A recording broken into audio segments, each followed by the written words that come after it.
Good morning, everyone.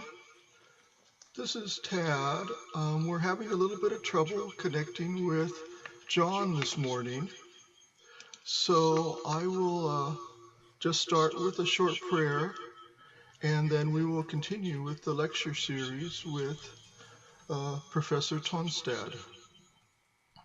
If you'll bow your heads. Our Father in heaven, we thank you this morning that we have this chance to delve into your word and to learn more from the words that you have given to us. Please bless Dr. Tonstad as he presents the word to us today. These things we pray in Jesus' name. Amen.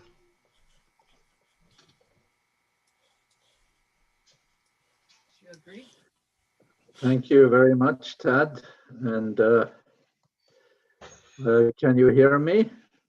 Are you able to hear me? We're fine. So I want to share my screen with you. If I can do that, I think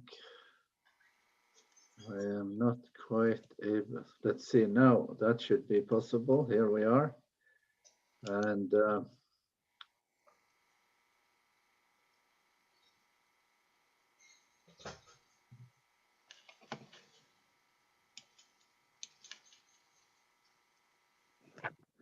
so there we are. Okay. So thank you all for being here. Thank you for having me as your guest this weekend. And this is an unusual time for meetings, so we factor that in. It's an unusual time for me too. I'm speaking to you from Norway. We have a very dreary, dark, and rainy day here, but I've had a good day looking over these things from the Gospel of John. So the theme of our meetings from John is ambushed by abundance, and we are now doing the third topic in the series, and I have given that a subtitle, ambushed by abundance, and the subtitle is At Dusk and Dawn. Had we done 4 sessions, I would have had one on for dusk only and then one for dawn. But I just thought I could put it together. So the picture on the left, the city picture, is Jerusalem at dusk, and the picture on the right side is sunrise on the Sea of Galilee. So there is some meaning to it. So we started yesterday talking about the concept of my hour in the Gospel of John. That's a very important term. My hour has not yet come. And we heard that said for the first time at the wedding in Cana in Galilee. And then we had a stop at the well with the woman of Samaria, also on the theme that there was an ambush and that there was abundance. And now we're heading down the road to the point where that the Gospel of John calls my hour. So we see that there is a run up to it here, that on the road to my hour in John 2:4, my hour has not yet come. And then we hear they tried to arrest him, but no one laid hands on him because his hour had not yet come. That's in chapter 7. And then in chapter 8, no one arrested him because his hour had not yet come. And these are warning signs because his hour now seems to promise something not so good for Jesus. There is a mention of his arrest twice, but they didn't do it because his hour had not yet come. So when we look ahead, if you look in the scholarly literature and see what do scholars say about about this concept of the hour that is introduced at the very beginning of the gospel. I have a few statements here from some of the leading John scholars in our time. The first one is by Gail O'Day. She passed away 2 years ago. She was not an old person. She was only 64 years old. She had been the editor of the Journal of Biblical Literature, which is one of the most prestigious jobs in New Testament circles. She's also been the dean of religion at Candler at Emory University, and when at the time of her death, she taught at Wake Forest University in North Carolina. So the beginning and ending are both in view in the Cana miracle. So how to understand my hour? It is an announcement of the ending, so there should be a connection there. That's what we're led to believe. And then Joanne Brandt, who has written the commentary on John in the Baker series, where I have written the commentary on Revelation, so it's the same series. By virtue of performing the sign at Cana, his hour begins. Jesus embarks on his journey to the cross. And then John Ashton, who is a British John scholar, and he is an outstanding scholar, has had a big influence on in the academy. So Jesus performs a miracle, more than a miracle, a sign. And it is in this miracle symbolically foreshadowing something strange, new, marvelous, that Jesus' glory is seen for the first time. Had it not been seen, there would have been no glory. Doxa, the word for glory, is a relationship word. It implies revelation. So on all these occasions, Jesus is revealing something, making something, bringing out something that I have called ambush, and you can call it surprise, but there is something unexpected here, and there is an announcement already at the beginning about the hour that will come. So I have a few questions here to think about as we anticipate the hour. So here is one thought. The not yet was a wedding. What will the hour be? And you can answer that because you know that it will be the cross. So how do we connect two such disparate events? The not yet was joy. What will be the mood of the hour? And then the third one, the not yet brought abundance. What will the hour bring? Those are questions to think about as we head down the road. So we have read 3 texts, all of them sort of keeping us abreast timing-wise. Not yet in chapter 2, not yet in chapter 7, not yet in chapter 8. And then we get to chapter 12. And you see in chapter 12, there is a similarity between chapter 1, when Jesus begins his ministry and recruits disciples in Galilee. There are all kinds of individuals mentioned, named individuals, Andrew and Peter and Philip and Nathaniel, and these are people in the local setting there. And in chapter 12, it's almost like you begin over, but some of the same individuals play key roles, and there is a kind of handing over, an expansion going on. Jesus has been a local figure. Now he will go global, as it were. So now among those who went up to worship at the festival were some Greeks. Maybe they were not pagan Greeks. Maybe they were diaspora Jews who lived outside of of Israel outside of their own country. They could be Gentiles too in the Gospel of John. You can't be entirely sure because there is a kind of ambivalence. Who is he targeting with his book? But this is what the text say. There were some Greeks. They came to Philip, who was from Bethsaida in Galilee, and we have met him before in chapter 1, and said to him, Sir, we wish to see Jesus. Philip went and told Andrew.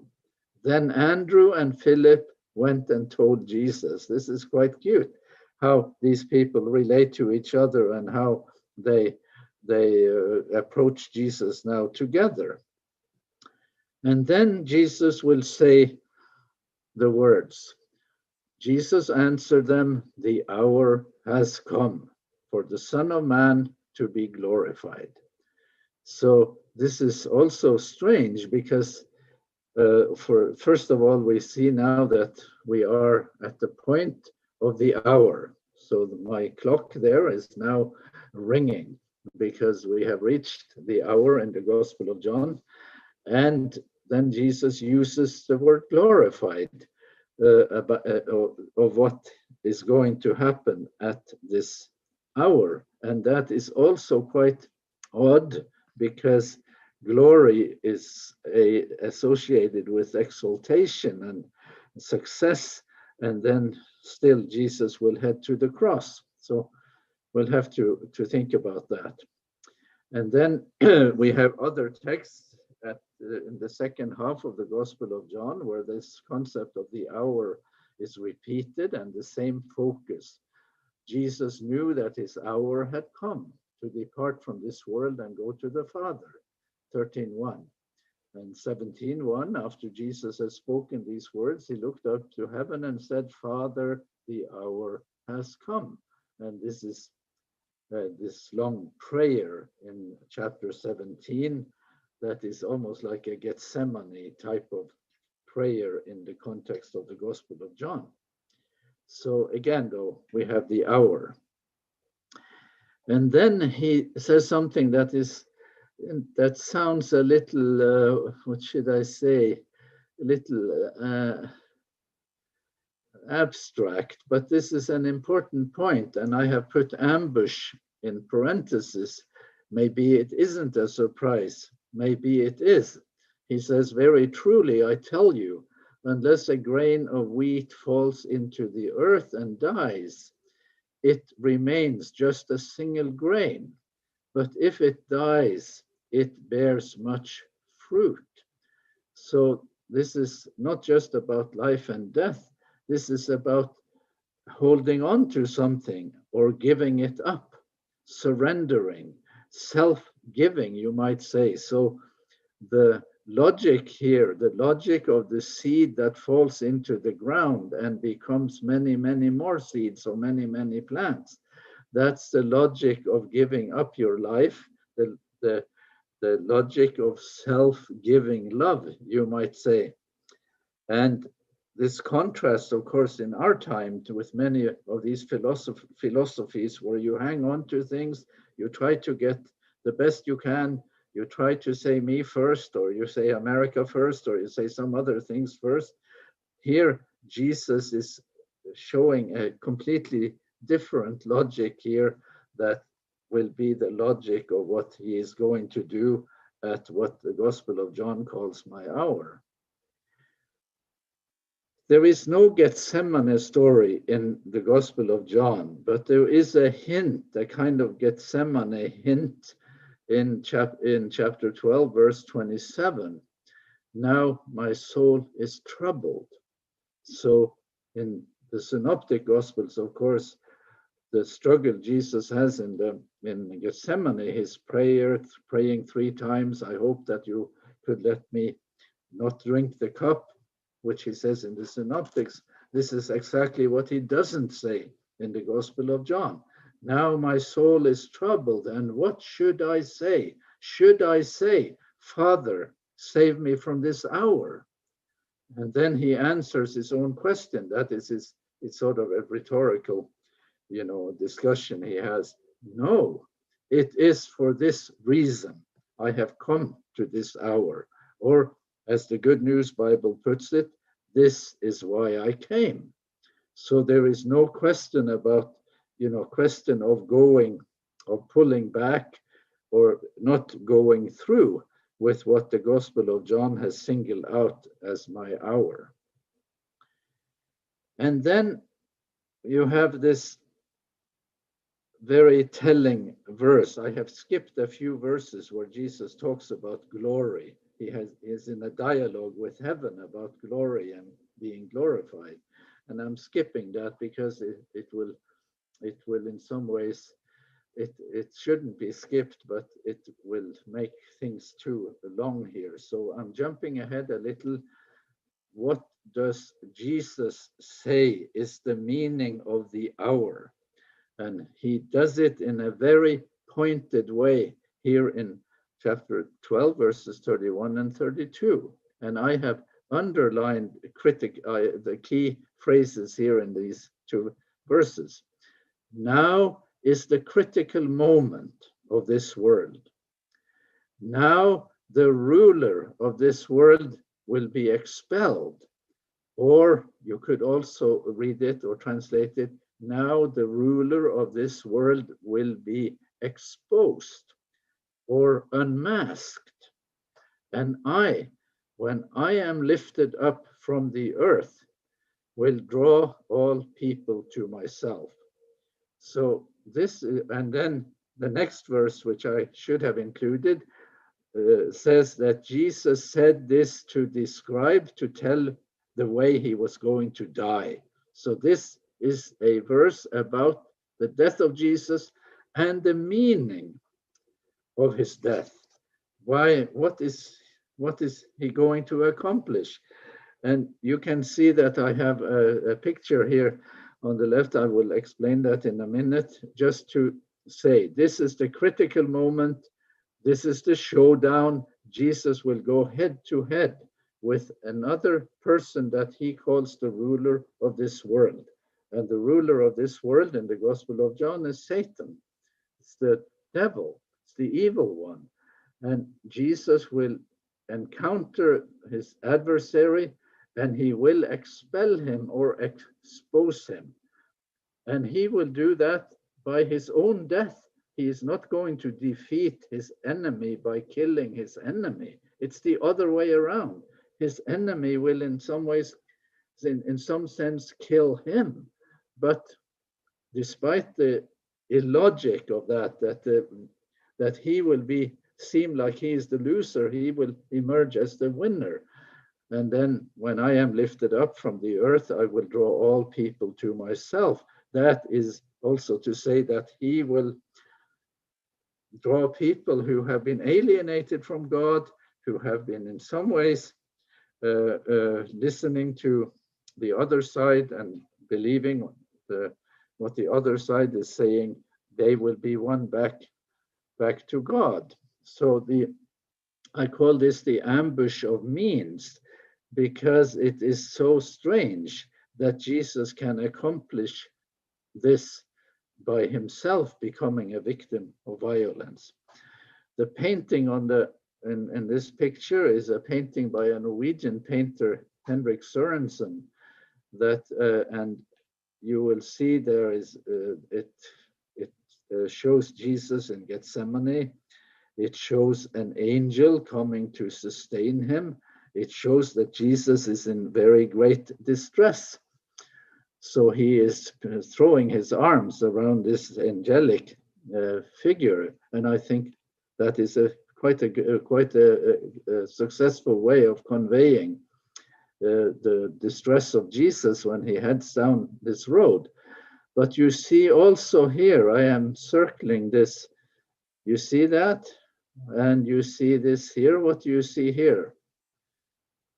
You see hand-like protrusions. You see, like as though there is a claw reaching for him, grabbing at him, showing that there is a kind of, this is the enemy. Of course, that's how the artist has tried to show the enemy. and Jesus is going head to head with someone who seeks to do him in. And it is a terrifying situation. And this is what we're seeing in the critical moment then, that the ruler of this world will be exposed, because you will see his evil design by Jesus subjecting himself to this ordeal.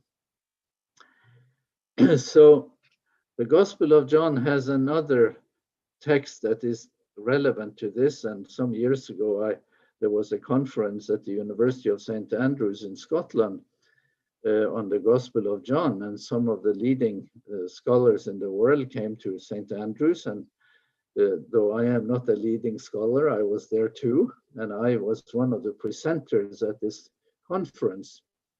And there was a book published afterwards, and my presentation was included in that book, along with presentations by the Archbishop of Canterbury and Jürgen Moltmann, and very famous people. So the title of my chapter was "The Father of Lies, the Mother of Lies, and the Death of Jesus." And I put together in my chapter the text in John 12, where Jesus goes forth to expel the ruler of this world, with this text in John 8, where Jesus talks about the father of the lie. He is in a heated argument with his critics, and he tells them, "You are from your father, the devil, and you choose to do your father's desires. He was a murderer from the beginning and does not stand in the truth, because there is no truth in him. When he lies, he speaks according to his own nature, for he is a liar and the father of the lie." So the ruler of this world is also known as the father of the lie. And I just put up this book in German, written by a philosopher in Hamburg that I have gotten to know, and I count her as a friend. She is a very influential philosopher in Europe and has written some amazing books. And this is a book about the philosophy of lying. And this is a very difficult time in the world, because we are swimming in a sea of lies, and we should not be offended that we should study the phenomenon of lying a little more in depth. So it's relevant to my subject, but I'm not going to go into it in such detail. We'll just say that Jesus calls his opponent the father of the lie, and he projects to us that the lies told by the father of the lie have had a tremendous influence in the world, and that Jesus has come to defeat the liar and to defeat the ruler of this world.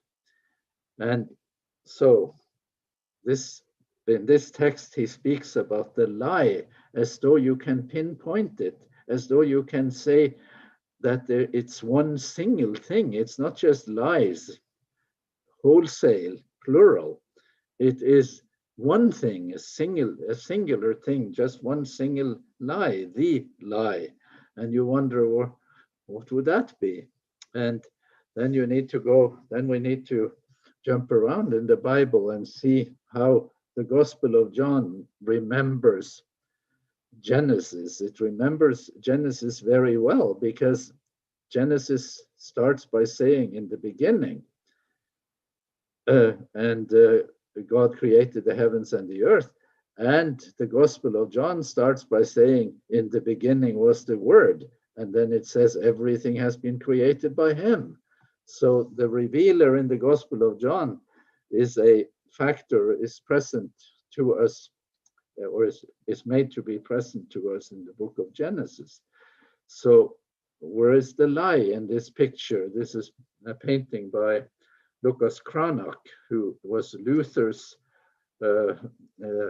he was a very close associate of Martin Luther. He had his own shop, his own painting shop, just a block from Luther's house in Wittenberg.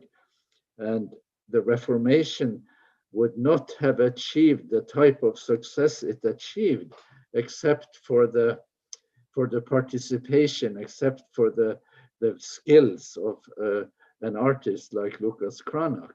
So where is the lie in our picture? Well, it is here. And Cranach painted this scene in many varieties, but in one of his representations, you can see this one in Vienna, he gives the serpent a human head. And then we hear, or we should now hear, the echo of the serpent speaking in Genesis. Has God really said that you cannot eat of any tree in the garden? Is it really true? This, what is the lie here? The lie is that God is not a giving person. So Jesus, when he says he's a liar and the father of the lie in the Gospel of John, the best candidate text for that is in Genesis 3:1, where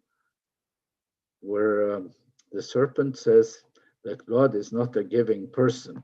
God is reported to have said, God is rumored to have said that you cannot eat of any tree in the garden. So this is how these stories connect, and then we can go to take a step back and see how this plays out now in what I call ambushed by abundance, here at the middle and the ending of the Gospel of John. I'm jumping ahead now to chapter 19. And Jesus has now died on the cross. And there is just some cleaning up to do.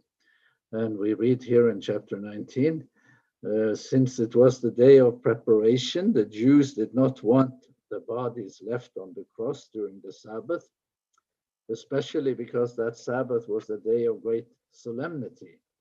So they asked Pilate to have the legs of the crucified men broken and the bodies removed. So this sounds pretty, impersonal in some ways, just to clean up. But here are the enemies, the people who are happy to see Jesus gone, that they don't want him to pollute the Sabbath, as it were.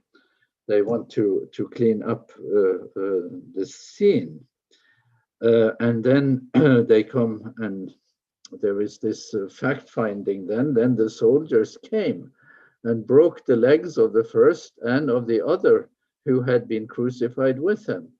But when they came to Jesus and saw that he was already dead, they did not break his legs. Instead, one of the soldiers pierced his side with a spear, and at once blood and water came out. And then the person who testifies this represents himself as an eyewitness. He who saw this has testified, so that you also may believe. His testimony is true, and so on.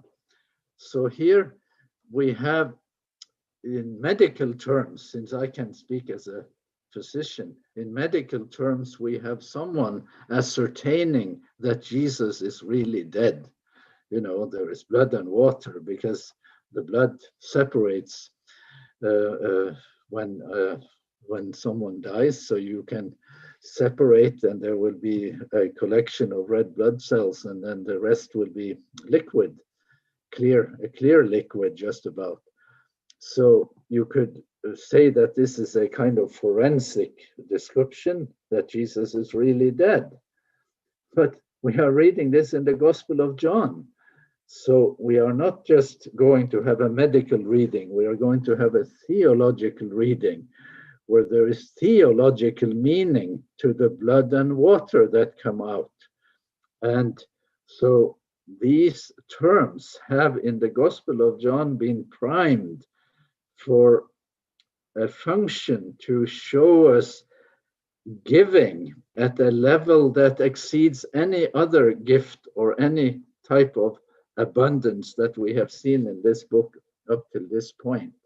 So I say ambushed by abundance at dusk because the picture of blood and water coming out has by artists too, and this one on my picture here is showing that this is a kind of precious thing, and there is a jar there where you collect this, because it is almost like, it's almost like you see the woman at the well here sort of doing a reappearance, and now she is collecting, you know, blood and water from the side of Jesus. So I think you can see that this is a symbol of rich theological meaning. So just looking back to where we began yesterday on at the wedding. So I am putting as a headline here, should you see what is emerging in the course of the Gospel of John, should we see it as a form of proclaiming, or should we see it as a form of reclaiming? Now, knowing that Jesus is coming into the world, he's going to reveal the Father, he's coming into a world that has been made dark by lies, has been made dark by the way God has been represented by his enemy. And the serpent has told a lie in the Garden of Eden that God is not a giving person. So there is proclamation, but there is also Jesus coming into this world to reclaim that truth that was misrepresented and was also and believed in this world. So yesterday we talked about the sign in the wedding. Was it a miracle of luxury? And as Strauss says, and we were a little skeptical of that, he also says, oh, Jesus was courteous. And that was, you know, who needs courtesy? But one of you, or one person present yesterday who in our discussion said that courtesy is not to be scoffed at. That is a very precious thing. And in a world where courtesy now is in short supply, that would not be a bad reason. That would not be a minor thing if Jesus did in fact come across as an extremely courteous and kind person. Then we heard Dostoevsky say that Christ came into this world and did the miracle in Cana to minister to men's joy. And we thought that was a pretty good way of looking at it. And now I'm adding one more. He came into this world to refute the lie, to show that God is a giving person, and that the giving of God is abundant giving, and that it is consistent.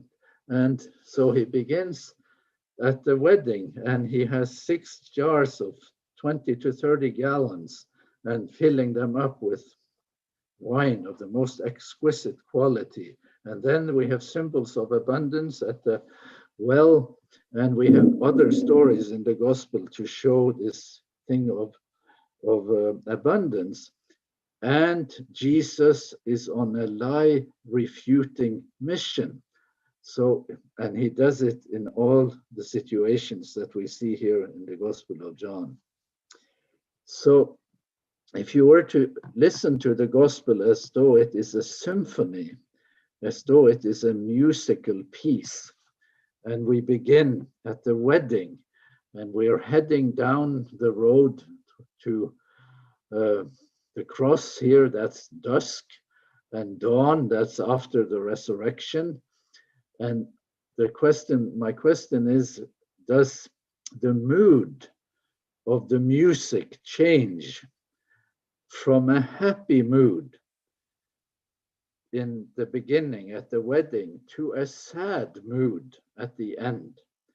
Or is the mood the same? Does he somehow, in some ways, contrary to what we would expect, maintain or deliver the message in the same mood? And these are some of the symbols here that people have used, and I put in a forensic symbol there too, to show what is the meaning of the blood and the water. And I have suggested now that this is primed for, in the Gospel of John, to show abundant giving, to show generosity, to show someone who invests in human happiness and who is also out there to defeat the lie. So I have written a book called God of Sense and Traditions of Nonsense, and my chapter 16 in that book deals with the Gospel of John.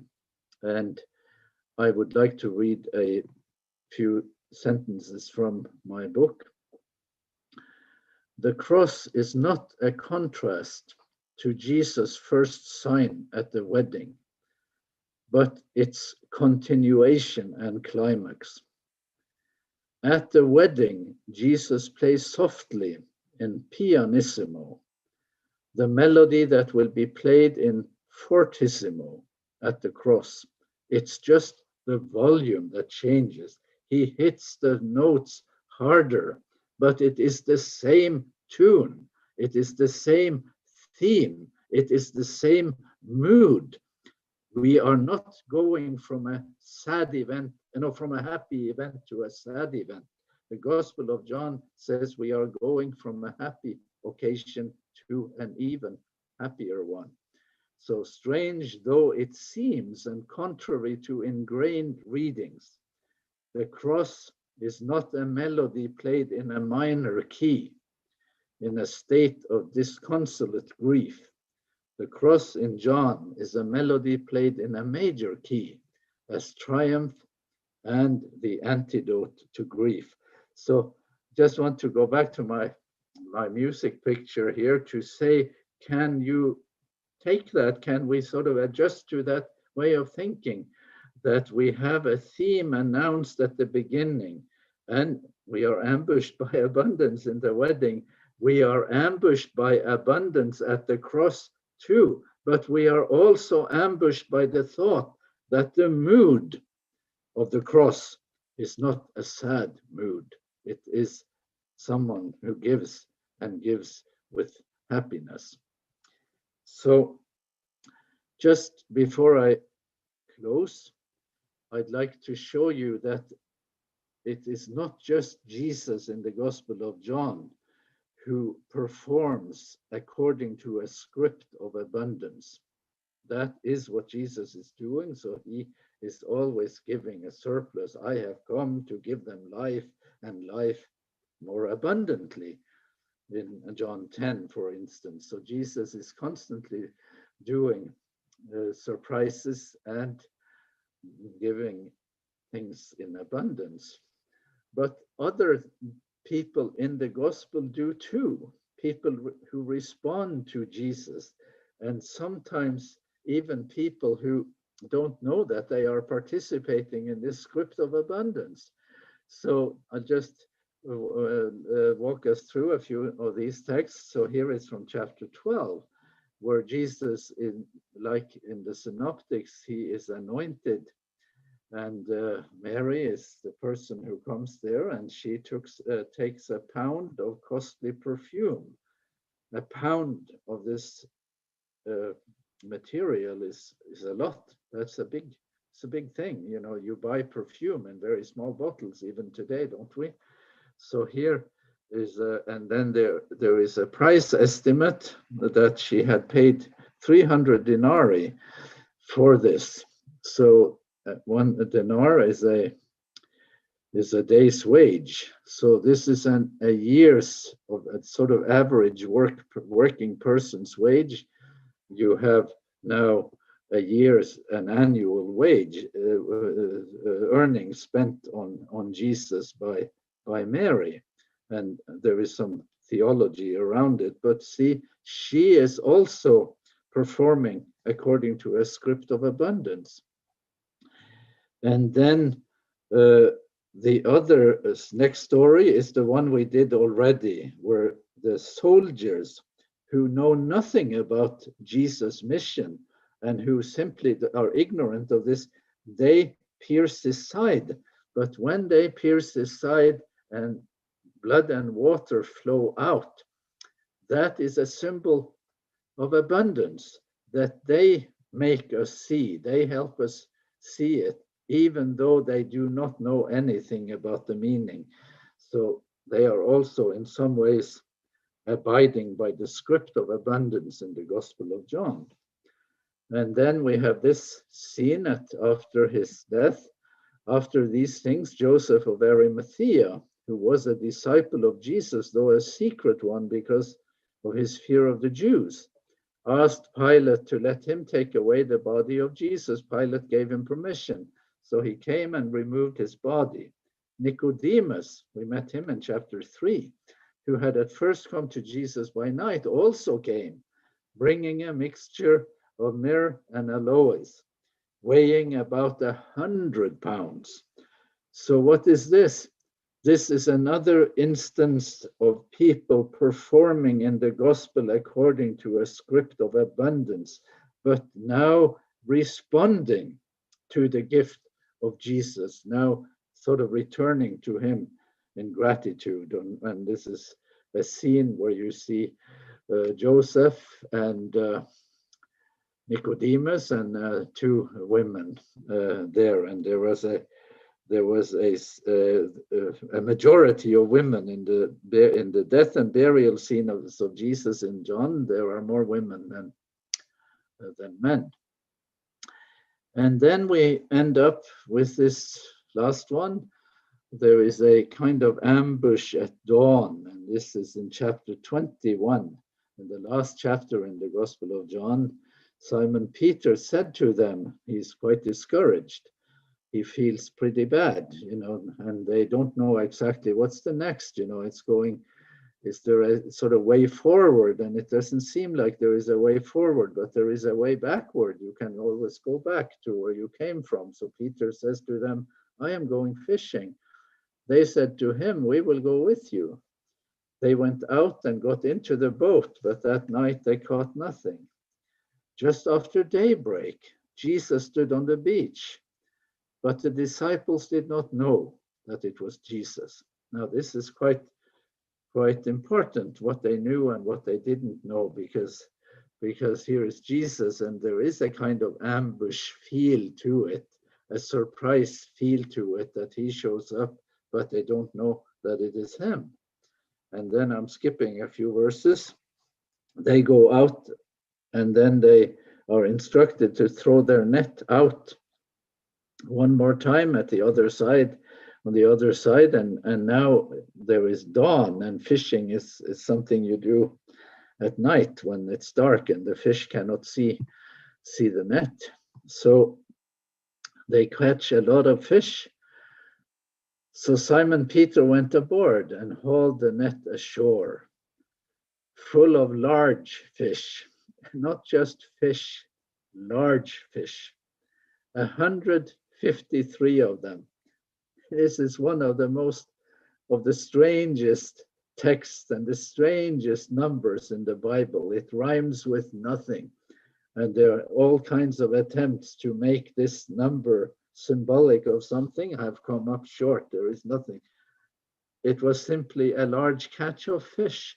And when people count fish and they have so many of them, this was an extraordinary large catch. So there is an ambush here at dawn after the resurrection, and again something happening according to a script of abundance that runs all the way through this gospel. So the most important thing, though, and that is the meaning of the hour that we talked about most of my talk today.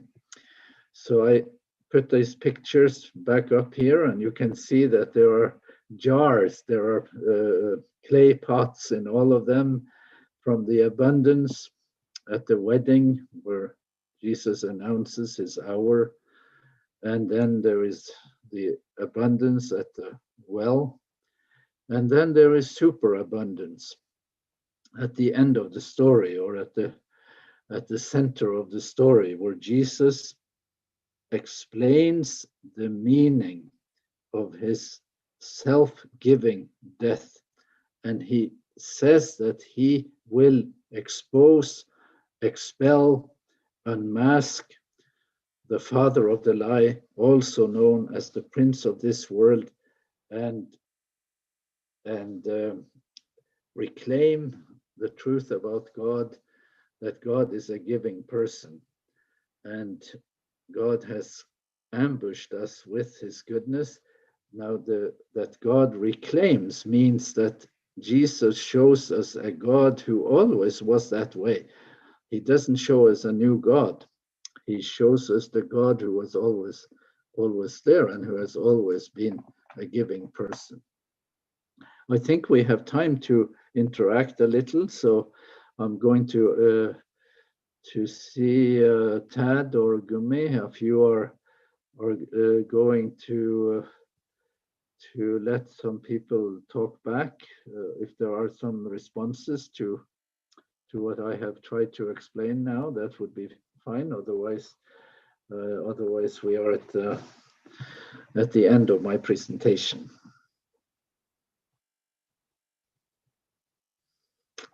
Feel free to talk. I'd love to hear your view. I'm especially curious if you think that the mood of the cross is the same as the mood at the wedding.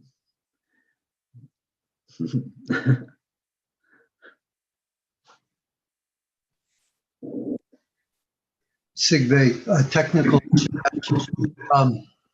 unshare your screen now so that people looking at the gallery view. Yeah, let's see if I can. Let's see how I do that here. Let's see. Stop. Yeah. Now we are done with the screen. Yeah. Okay, fine.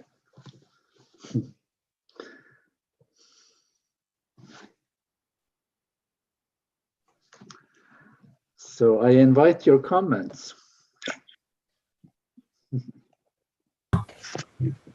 Hi, this is Amy Wilbur, and I just want to say that we really enjoyed listening to your presentations. We are here in Bozeman, Montana, and it's just lovely to interact with you. But I want to say that I really like the way that you've presented the musical attribute to this. I live with some musicians, and we're actually preparing for my oldest daughter's violin recital. So that whole idea of the mood of the music continuing from the beginning and then crescendoing into the ending is a very interesting to me. And I agree. I think that it is. I think that we've, as humans, look at it as sadness, and it was excruciating for Jesus to experience, but the end game was joy. Definitely, yeah. No, I think it is quite a challenge to get, you know, there is a sermon we have. You may know Tony Campolo. He's a famous American preacher who used to come to Loma Linda quite a bit when I was a student and a resident there, and he had a sermon called "It's Friday, but Sundays are coming." You know that Friday is a very sad day. It's it's minor key, and Sunday is coming. It will be major key, but that is not the theology of the Gospel of John. Theology of the Gospel of John is not that it is Friday, sad, and Sunday is coming. The theology of the Gospel of John is it's Friday, and it's a day of victory that Jesus goes and defeats the father of the lie. And yes, he is defeated by the resurrection of Jesus, but in the Gospel of John, he is defeated by the death of Jesus. The meaning, the self-giving of Jesus in death defeats the father of the lie, because he said of God that God is not a self-giving person or a giving person. So if we could find a way to make this tune carry throughout. And yes, the sort of analogy of music, it seems to me to be quite helpful for that. So thank you for your comment. It's amazing that you are in Montana. How can we do this? Oh, I love technology. It allows us to communicate with people all over the world. I have sisters who live in England, and it's just been lovely to be able to do this. I also want to say I appreciate the fact that you brought out that the cross, you focused on the cross being an unmasking of the lie about God, because I feel like in Christianity, we so much focus on what it does for us as humans. And what the truth of it is that I see is that it really is about helping us to see the truth of God. There's a lot of, oh, he died to take away our sins, which I'm not going to diminish that, but that it's more about everybody seeing the truth of God and in being able to grab onto that belief about who God is. Yeah, that I think is not contrived at all to say that is how the Gospel of John does it. You know, when Jesus explains himself what he's going to do. This is why I came. Shall I say, save me from this hour? No, this is why I came. And then he goes very pointedly and say, now is the critical moment. Now is the judgment. That's the word I translated it, critical moment.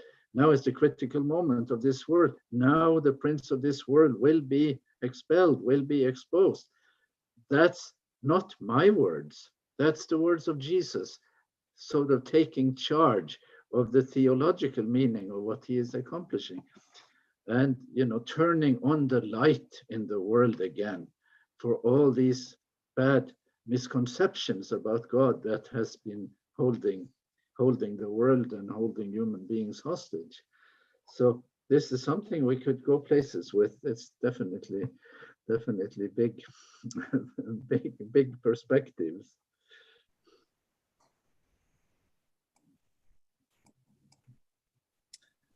This is Carla in California.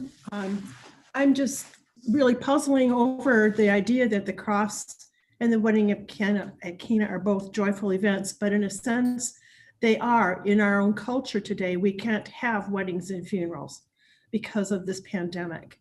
And people are mourning the fact that they are losing those opportunities to get together to celebrate the life of anybody or the marriage of anybody. And a marriage is the beginning of a married life, and it usually comes to an end with the death of one of the partners, which is also a very sorrowful event. But I don't think the cross of Jesus is something we can see as joyful or abundant unless we look beyond it to the fact that it was not a permanent death, that the resurrection is really what proves the abundance of God's love and power. Yeah, I think there are many ways of nuancing what we're talking about here, but Jesus gives gifts, you know, he gives water, he gives wine, and then he gives himself. And it seems that is what the Gospel of John is leading up to. And it wishes to control the imagery. It wishes to control the vocabulary that we use for describing it.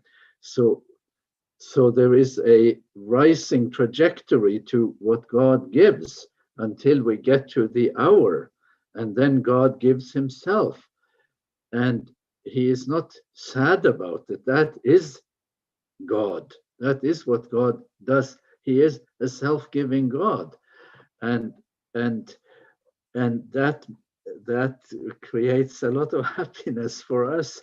And of course, he is also asking us to join him in being self-giving human beings, because in that verse in John 12:24, unless a grain of wheat falls into the ground and dies, that is also saying something to us about, you know, should we live according to the philosophy of the survival of the fittest, or of Ayn Rand, or some other, you know, thing, me first, or should one think about the good of others? So but you know, we'll have to let these things incubate for a while and see how the mood part, how that works. I think Ellen G. White does quite amazing things with this part of the story. She has a chapter in the book Desire of Ages that has the title "It is finished," and then she said that the cry from the cross when Jesus shouts "It is finished," that was a cry that had a lot of that resonated in a big way in heaven, because Jesus didn't just give his life for us; he gave his life for others too, and it settled some issues that had been in doubt as to what God, who was telling the truth, and so. But yeah, thank you.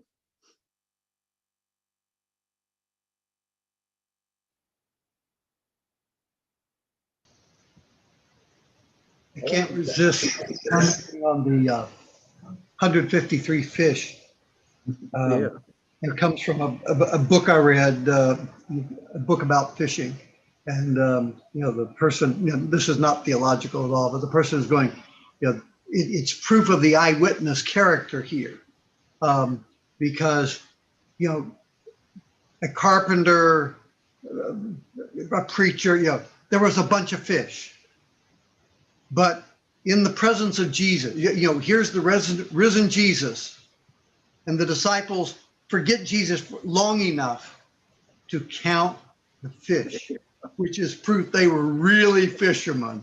There was, you know, there weren't a bunch of fish. There weren't about 150. There were 153, which is the proof that it was fishermen who were present.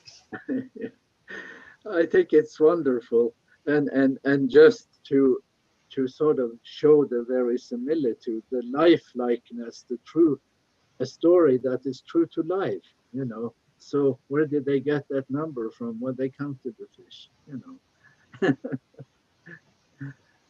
and there were, and it was a big catch, you know. So there is that, you know, and sort of ambush part of it is that you shouldn't get that many fish on a morning, you know, and you know, it's sort of the timing of the catch is unusual.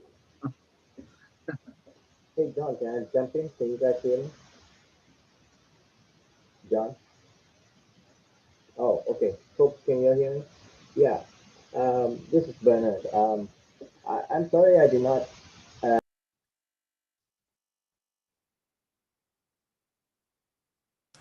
Bernard is on the phone, so yeah. Oh, okay.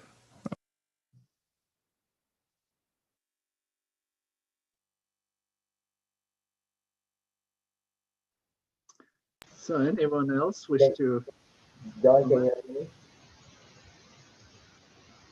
No?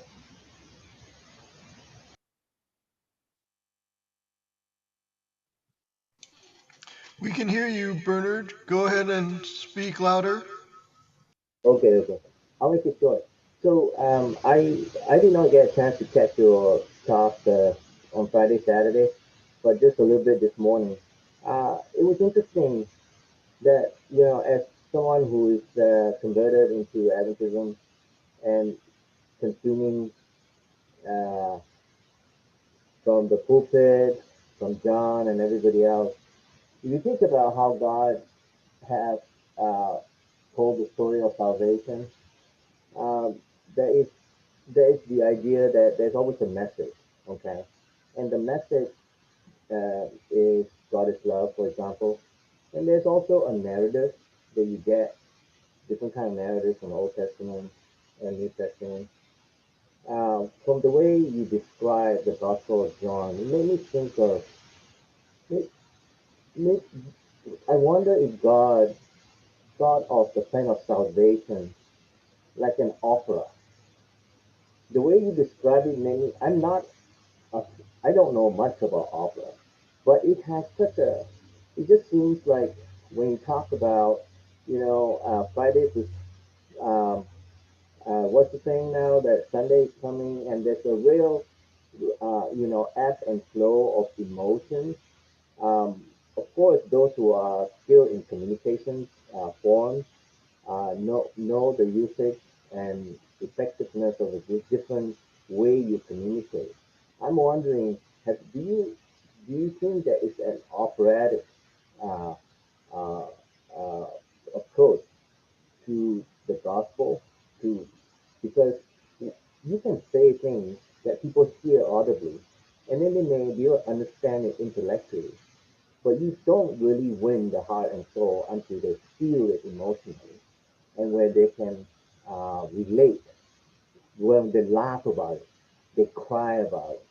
And that's the operatic uh, aspect that I think I picked up from what you said this morning. I'm just wondering if you had that as an intention or it was just me reading too much into it. I struggled to hear. I don't think I heard everything you said, but are we reading too much into it, or what's there? I did hear you say something about the Gospel of John echoing the Old Testament, and I think that is a very important point. That is that he builds meaning, as other books in the New Testament do too. Build meaning by drawing on the Old Testament. The book of Revelation is unintelligible apart from the Old Testament references or allusions that were dispersed. And the Gospel of John is quite helpful by anchoring its story in the beginning. This is a sort of a new beginning, but the person who is at the beginning of the Gospel of John is the same person who created the world to begin with. So the Gospel of John has a very high Christology. And then, but how to appropriate it, how to benefit from it. Of course, the Gospel of John is quite material that way, because to the woman of the well, he says that he wants to give her water to drink and make her a participant in streams of living water. And he talks in chapter 6 about eating the flesh of the Son of Man and drinking his blood. And these are means by which he builds meaning, water and blood, until you come to that text in chapter 19, where water and blood are coming out from him. So, this is the life giver in every way. So, but I am not doing justice to your comment completely, because I couldn't hear everything you said, but just some thoughts that come to mind from what I did hear you say.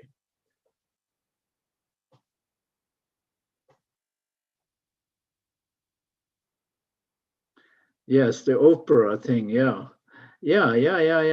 Now I see it. Yeah, Gumi helped me see it. He wrote it here in the chat window.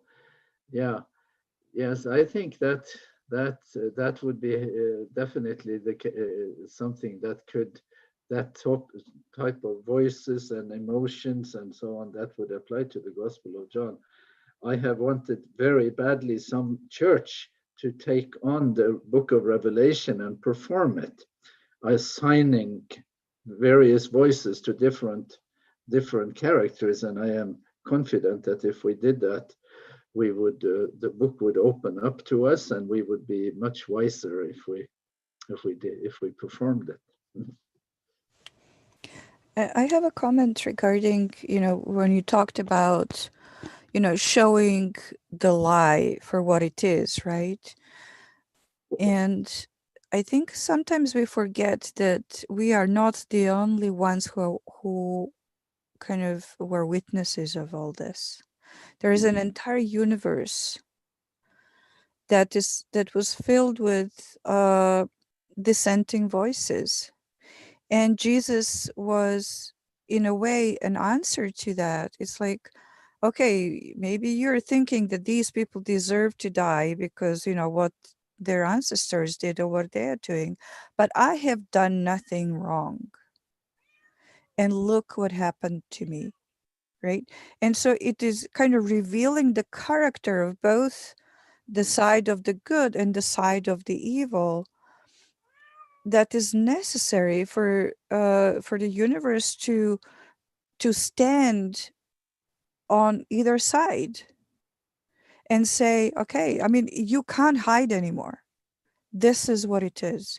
And now either you accept the truth or you accept the lie, and you can't live on the fence. No, I think that's very, very true, and that is one of the strengths in Seventh-day Adventist theology, even though it is a strength that is imperfectly present, it is imperfectly developed, but the cosmic perspective that you have to interpret the way things are in the world and what God is doing in relation to other realities than just human reality. There is a non-human reality, and that place has its significant influence in this. And I have been working for months now on a chapter called The Devil's Share. And I write 20 pages and I give up and try some other thing. I write another 20 pages because that aspect of Christian theology or understanding of the Bible is so poorly developed that you have so little to work with. You have to just sort of build it up from scratch, and you have to try to do it in a way that resonates with people. So it's not easy to do, but the Gospel of John is an excellent place, an excellent resource for it, because so clearly Jesus is helping us see another reality that he calls the father of the lie, that he calls the prince of this world, and he is out to defeat the influence of that reality. So I think you have an excellent point, and you have spoken up the other times too, and it's been very helpful. Thank you for your comments. Yes, Sigve, I was thinking of the abundance of joy, and yet you also have the other gospels which have abundance of tears, and yet they both, the joys and the tears, are the extreme of human experience. We mark our highest highs and lowest lows, liquid praise, liquid prayer.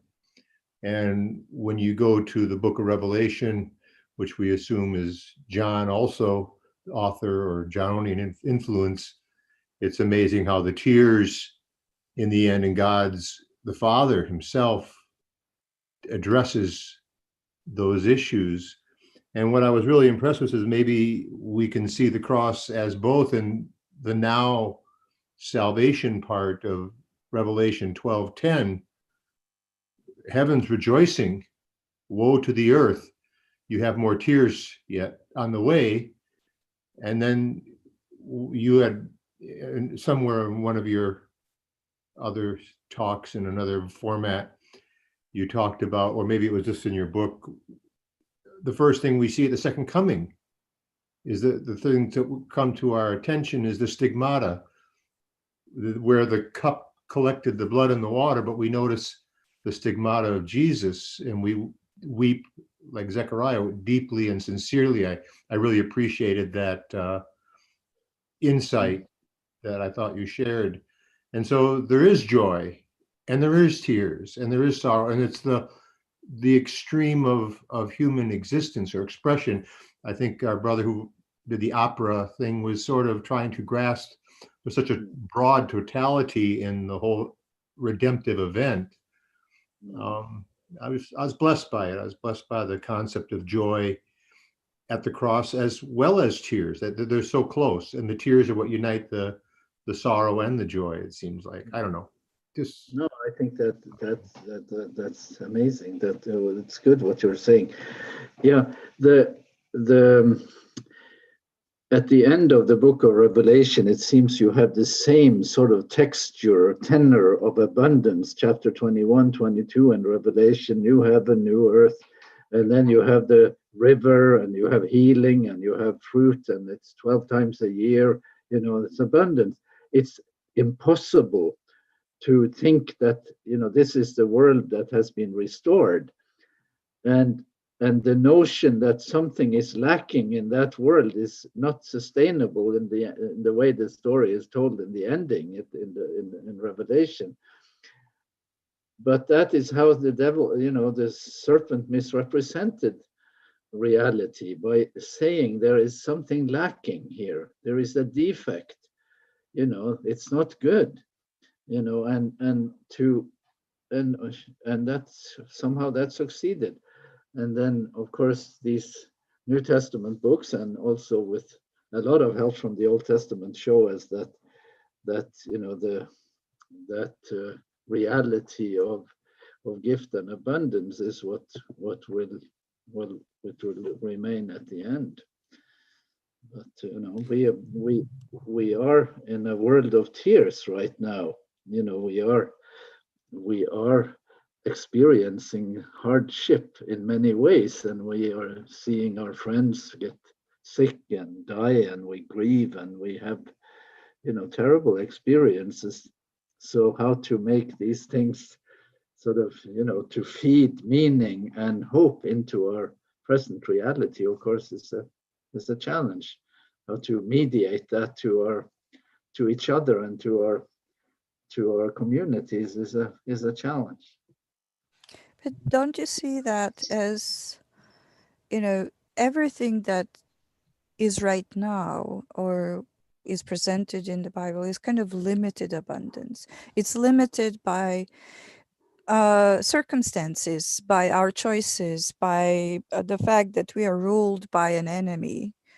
While God actually wants to give us an absolute abundance, which is promised then in that, future land. Yeah.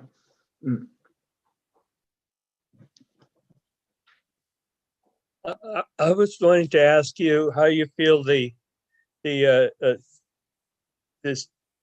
expression of friendship towards the disciples, as shown in chapter 15. How does that fit in with the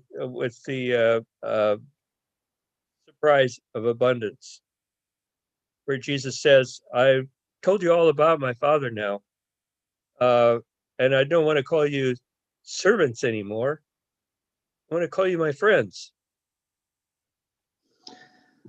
Yeah.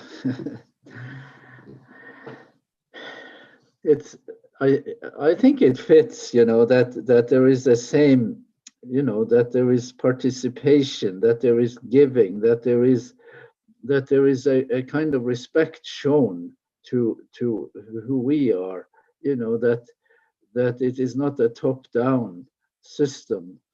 And it's the same in the book of Revelation. Is a similar thing, that there are all kinds of beings who are not God. God is not sitting alone on the throne in remote majesty.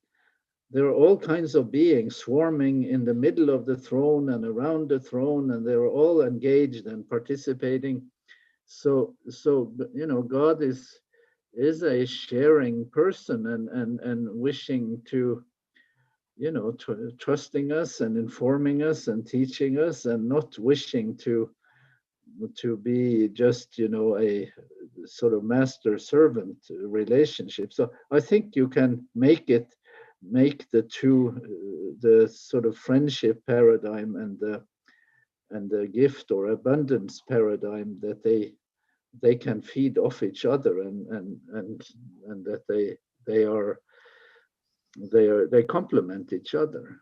But you are bringing up a very big subject there, so that deserves a complete treatment in itself.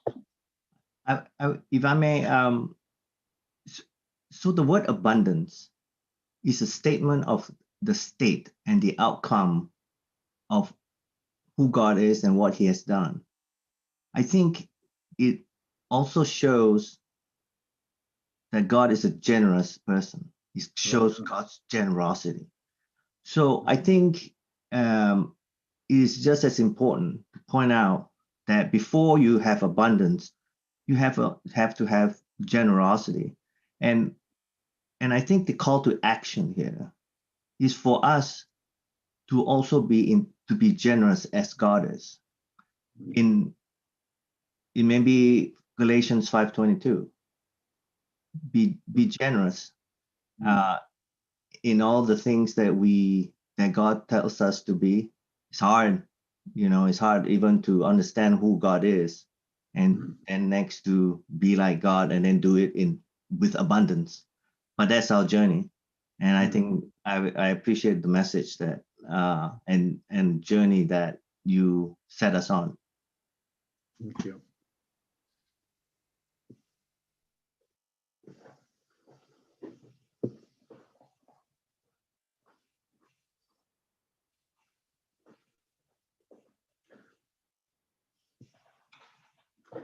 Well, I am not sure exactly who controls the meeting now, but I'm still here. I will respond if there are more comments. Otherwise, I think we could get ready to wave goodbye. But I don't want to. So we are at 10:45 here. So, Hi. so if you have a burning question or a burning comment, speak up right away. Otherwise, we will end the meeting. Let Sigve get on with the many things he has to do there in Norway. I do apologize, Sigve, for being late for the meeting. It's Sunday morning. I started my Sunday morning routine, never thinking that I had a church service to go to. Fortunately, Tad called me and said, "John, are you all right?" And I said, "Well, I am now that you called me." No, of course, it's unusual, but I just want to say I'm grateful to be with you and to be participating, and I have been very blessed by needing to refresh my sort of take on these stories. I put a lot of work into making them more visually engaging to sort of help our imaginations, and I hope that's been useful. But I mean, most of it is on the text, of course. I very much enjoyed the art that in fact, I was astonished at the art that you brought. So astonished and pleased. That was wonderful. Thanks. Any other questions? Any other comments before we have prayer and conclude our service? Before we get to your veggie magazine, Sigve, would you pray for us to close? I will do that. Dear God, we thank you that we could spend this time together gathered from various parts of the world and in the state of Washington and in California and Montana and here in Norway. And we thank you that we can feel that we are a global family, that we are on a journey together. And in the Gospel of John, we have walked in the journey from the wedding to the cross. And we ask that you will continue to enlighten us, illuminate us, that you will forgive our sins and help us walk with you and be a blessing to our communities and to each other. We pray in Jesus' name. Amen. Thank you, Sigve, for being here with us. We really, really appreciate it. To all of you who are watching, especially those who are not Green Lake people, we will have our next lecture series in the spring. I would hope it's in person, but it looks like it may well also be online. But we will meet again for another lecture series in the spring. Blessings to all of you, and Sigve again. Thank you so much from all of us. Thank you. And thank you from me. Thank you. Yeah, bye.